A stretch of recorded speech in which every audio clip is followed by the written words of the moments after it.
ఇప్పుడు ఇది చాలా దుర్మార్గమైన దారుణమైన పరిణామం అండి. ఈ విధమైనటువంటి కొట్లాటలు, ఈ విధమైనటువంటి మాటలు మాట్లాడేటువంటి స్థాయికి రావడం. దానికి అంబేద్కర్ గారిని వాడుకోవడం ఇంకా దారుణం. అంబేద్కర్ గారికి సంబంధించినటువంటి సభ అని ఒకటి పెట్టి, అంబేద్కర్ కేవలం ఏదో నాస్తికులకి మాత్రమే సంబంధించిన వారు, వేరే వాళ్ళకి సంబంధించిన వారు కాదు అనే లెవెల్లో మాట్లాడటం ఫస్ట్ అది చాలా తీవ్రంగా ఖండించాల్సినటువంటి మాట. రెండు, నిన్న ఆయన వీడియో ఏదైతే నేను చూశానో ఇది అంబేద్కర్ గారిని ప్రత్యక్షంగా అవమానించడం అండి. ఆ వేదిక మీద కూర్చొని అందరూ అంబేద్కర్ గారిని అవమానించారు. అంబేద్కర్ గారిని ఎట్లా అవమానించారు అంటే, ఆయన రాసిన కాన్స్టిట్యూషన్ లో ఏది చేయకూడదు అని ఆయన చెప్పారు, ఏ పనులు పనికిరావు అని ఆయన చెప్పారు, ఆ పనులని మాత్రమే అక్కడ నిల్చొని చేయటము. మరి అంబేద్కర్ గారి పేరు పెట్టుకొని అంబేద్కర్ గారి ఫోటో వెనకాల ఉండి అంబేద్కర్ గారు కాన్స్టిట్యూషన్ లో చెప్పిన దానికంటే విరుద్ధంగా మాట్లాడటం అనేది సాక్షాత్తు నిజంగా అంబేద్కర్ గారిని కూడా మనం అందరం అవమానించుకున్నాం నిన్నటి రోజున. ఈ విధమైనటువంటి ఆ వీడియోలు అవన్నీ చూశాక నాకు అనిపిస్తోంది. తర్వాత ఇవాళ సమాజం చాలా ప్రశాంతంగా ఉంది. మనకి చక్కగా ఎవరి పనులు వాళ్ళు చేసుకుంటూ ఎవరి ఇదిలో వాళ్ళు ఉంటున్నారు. కావాలని తోడి ఇప్పుడు నిన్న అయ్యప్ప గురించి వాళ్ళదే సభ అనుకుందామండి, నాస్తిక సభే పెట్టుకున్నారు, లేదు జై భీమ్ సభే పెట్టుకున్నారు. ఆ సభలో అయ్యప్ప గురించి మాట్లాడాల్సినటువంటి అవసరం ఏమిటి?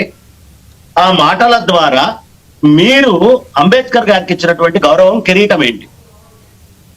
ఏమీ లేదు.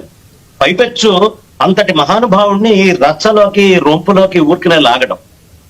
అంబేద్కర్ గారు చాలా నిశితంగా పరిశీలించి అనేక విషయాల్ని గ్రహించి, బాబు భవిష్యత్తులో ఇక మీదట ఇలా వీళ్ళెవరూ తన్నుకోకూడదు, ఈ విధమైనటువంటి అసమానతలు, తేడాలు ఏవి ఎక్కడా మనకు కనిపించకూడదు అని చెబుతూ ఆయన ఒక రాజ్యాంగం అనేటటువంటిది మనకి పెద్దలందరూ తీసుకొని వచ్చి అక్కడ అందించారు. అందించిన తర్వాత రాజ్యాంగానికి ముందు మాట్లాడుకోవాల్సిన చర్చ మొత్తము రాజ్యాంగం తర్వాత చాలా ప్రధానంగా చెప్పి రెచ్చగొట్టడానికి ఉపయోగపడుతుంది. ఇంకొకటి, అయ్యప్ప దీక్ష అంబేద్కర్ గారి హృదయములో ఏది ఉండేదో అయ్యప్ప దీక్షలో అది ఉందండి. అయ్యప్ప గారి హృదయంలో కులాలు అనేటటువంటివి పూర్తిగా వెళ్ళిపోవాలి, ఈ అసమానతలు అనేటటువంటివి ఉండకూడదు.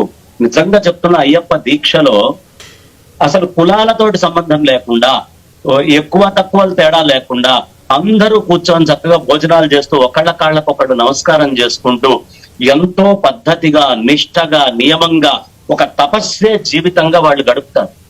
ఇంకా అంబేద్కర్ వాదులు ఆనందపడాలి అయ్యప్ప స్వామి వారి యొక్క ఈ చక్కటి ఇది చూసి పద్ధతి. అది పోయి అసలు నిన్న ఆ వేదిక మీద నుంచి దేనికోసం మాట్లాడినట్టు, విద్వేషాలు రెచ్చగొట్టడానికే మాట్లాడారు అనేది మనకు స్పష్టంగా అర్థం కావట్లేదా? ఆ వేదిక మీద అది అవసరమా మాట్లాడటము?